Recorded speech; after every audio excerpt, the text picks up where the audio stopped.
प्रिय भक्तों, आप सभी का हमारे YouTube चैनल भक्ति एक साधना में स्वागत है।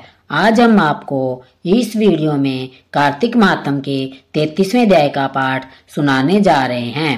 कार्तिक मातम का 33वां अध्याय प्रारंभ। श्री सूत जी ने कहा, इस कथा को श्री कृष्ण जी ने अपनी अत्यंत प्यारी सत्यभामा को सुनाकर स्वयं संध्या करने के लिए राजभवन में गए।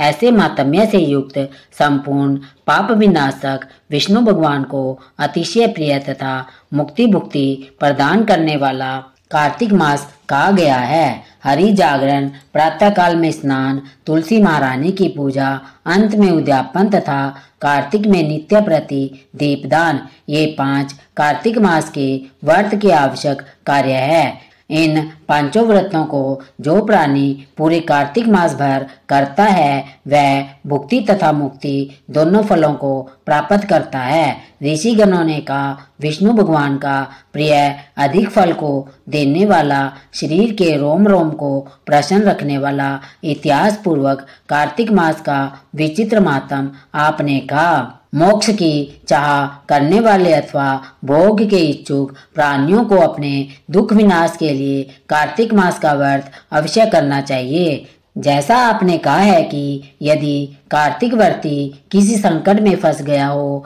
या किसी भयानक स्थान या जंगल में रहे या रोगी हो जाए तो कार्तिक का व्रत किस प्रकार करे, क्योंकि अतिशय फल देने वाले इस व्रत को किसी प्रकार भी नहीं छोड़ना चाहिए। सूत जी ने उत्तर दिया, विपत्ति पड़ जाने पर भी धीरजता के साथ शिव तथा विष्णु भगवान के मंदिर में जागरण अवश्य करे।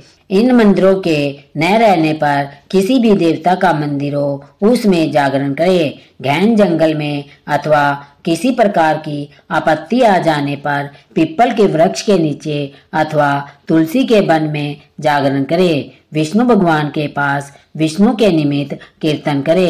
इस प्रकार 1000 गोदान के बराबर फल मिलता है और उस कीर्तन में बाजा बजाने वाले को वाजपेयी यज्ञ के बराबर फल प्राप्त होता है और नाचने वाले प्राणी समस्त तीर्थों में स्नान करने का फल प्राप्त करता है। किसी एक आपत्ति में पड़ जाने से अथवा रोगी हो जाने से यदि कदाचित जल भी ना मिल सके तो केवल विष्णु भगवान के नाम मात्र से मार्जन ही कर ले।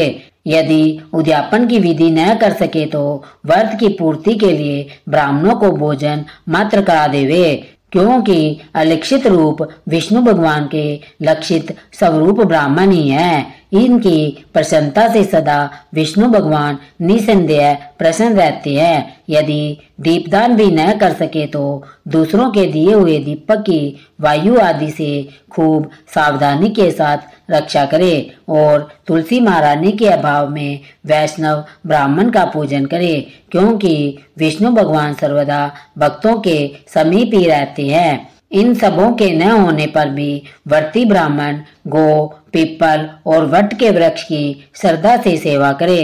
सोनकादिक ऋषियों ने कहा, आपने गो तथा ब्राह्मणों के सदृश्य पीपल और वट को क्यों बताया है? सब वृक्षों में ब्राह्मण सदृश्य पीपल और वट के वृक्ष पूज्य क्यों माने गए हैं? सूत जी ने कहा, पीपल का वृक्ष साक्षात विष्णु है, बरगद का वृक्ष साक्षात शिव है और पलाश का वृक्ष साक्षात ब्रह्मा है। इनका पूजन, सेवा तथा दर्शन से सब पापों का नाश होता है। ऋषिगण कहने लगे कि हे मर्मज्ञ, हम लोगों को इसमें शंका है कि ब्रह्मा, विष्णु तथा महादेव जी वृक्ष रूप क्यों हुए? आप कृपया करके कहिए। सूत जी ने कहा कि प्राचीन काल में किसी समय श्री शिव जी और पार्वती जी किसी एकांत स्थान में भोग विलास कर रहे थे। उसी समय उनके विषय भोग में विघ्न डालने के लिए ब्राह्मण का स्वरूप धारण कर अग्नि देवता वहां पर आ गए। भोग विलास के आनंद का नाश हो जाने के कारण क्रोध से कांपती हुई पार्वती ने समस्त देवताओं को श्राप दिया। पार्वती जी ने कहा, हे देवताओं, विषय सुख को कीट पतंग आदि भी जानते हैं। उस समय आप लोगों ने देवता होकर विघ्न किया है। इसलिए आप सब लोग वृक्ष हो जावे। सूत जी ने कहा, इस प्रकार क्रोधित पार्वती जी के श्राप देने से सब देवता वृक्ष हो गए। इसी कारण विष्णु भगवान तथा शिव जी दोनों पीपल और वट वृक्ष हो गए। विष्णु का शनिदेव के साथ योग होने के कारण शनिवार को ही पीपल वृक्ष को स्पर्श करना चाहिए और किसी दिन नहीं। कार्तिक मातम का 33वां अध्याय समाप्त हुआ। बोलिए श्री कृष्ण भगवान की जय हो, विष्णु भगवान की जय हो, माता लक्ष्मी की जय हो। यदि आपको हमारी यह वीडियो पसंद आई हो तो इस चैनल को लाइक और सब्सक्राइब करना, साथ ही अपने दोस्तों और रिश्तेदारों को ज़्यादा से ज़्यादा शेयर करना। धन्यवाद।